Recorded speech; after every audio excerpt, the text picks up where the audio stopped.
রমজান মাসে সূর্যাস্তের সময় ইফতার আয়োজনের মাধ্যমে শুরু হয় সমাবেশ, মিলন মেলা ও ইফতার মাহফিল। ইফতার এটি কেবল খাবার খাওয়ার আয়োজন নয়, বরং ভ্রাতৃত্ব এবং সামাজিক বন্ধনে আবদ্ধ করার একটি মাধ্যম। শুক্রবার রাজধানীর মোহাম্মদপুরে এমনই একটি ইফতার মাহফিলের আয়োজন করেছেন ঢাকাস্থ ঠাকুরগাঁও বালিয়াডাঙ্গি উপজেলা সমিতি। এ সময় প্রধান অতিথি হিসেবে উপস্থিত ছিলেন ড্যাবের সাবেক মহাসচিব, ঠাকুরগাঁও ২ আসনের সংসদ সদস্য আব্দুস সালাম এবং বিশেষ অতিথি হিসেবে উপস্থিত ছিলেন এলজিআরডি মন্ত্রীর একান্ত সচিব ইউনুস আলী।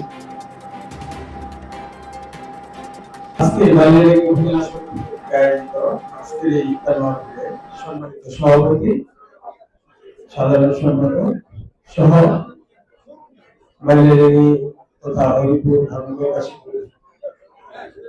আসলে সম্মানিত মাননীয় সদস্য ডাক্তার আব্দুল সালাম সহ সকল ভাই, বড় ভাই, ছোট ভাই, বন্ধু সহ সকল স্তরের ভাই বোনেরা সবাইকে আমার পক্ষ থেকে এবং আমার মাননীয় মহাসচিবের পক্ষ থেকে জানাচ্ছি শুভেচ্ছা ও আন্তরিক অভিনন্দন। আজকে এই বালিয়াডাঙ্গি উপজেলা সমিতি কর্তৃক আয়োজিত আজকের এই ইফতার দোয়া মাহফিল অনুষ্ঠান মাননীয় সভাপতি জনাব মোহাম্মদ মাজিদুল হক মঞ্চে উপস্থিত আছেন, আমার শ্রদ্ধ ব্যক্তিত্ব এবং মাননীয় চিকিৎসক সাবেক একান্ত আমাদের সচিব, অতিরিক্ত সচিব স্বাস্থ্য মন্ত্রণালয় উপস্থিত আছেন। এখানে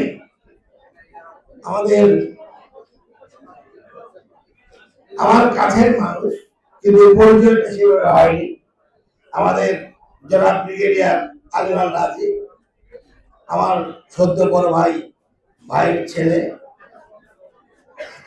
বাড়ি উপস্থিত আছেন। আমাদের মাননীয় ডিআইজি জনাব নুরুল ইসলাম ভাই উপস্থিত আছেন।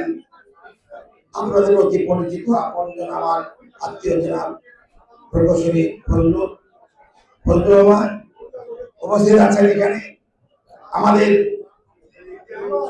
হরিপুর, আমাদের বালিয়াডাঙ্গির বিশিষ্ট ব্যবসায়ী এবং আমাদের একজন বিজ্ঞ রাজনীতি বটে জনাব হিরো ভাই, এবং আরেকজন যিনি আছেন তিনি আমাদের বালিয়াডাঙ্গির কৃতি সন্তান, একজন কৃষিবিদ, পাশাপাশি আমাদের মাননীয় মন্ত্রী জনাব ফকির ভাইয়ের একান্ত সচিব, আমার ভাগিনা, আমার গর্ব জনাব ইউনুস মামা উপস্থিত আছেন। এখানে আমাদের এই বালিয়াডাঙ্গি উপজেলার সদ্য ভাই বোনেরা সবাইকে আসসালামু আলাইকুম।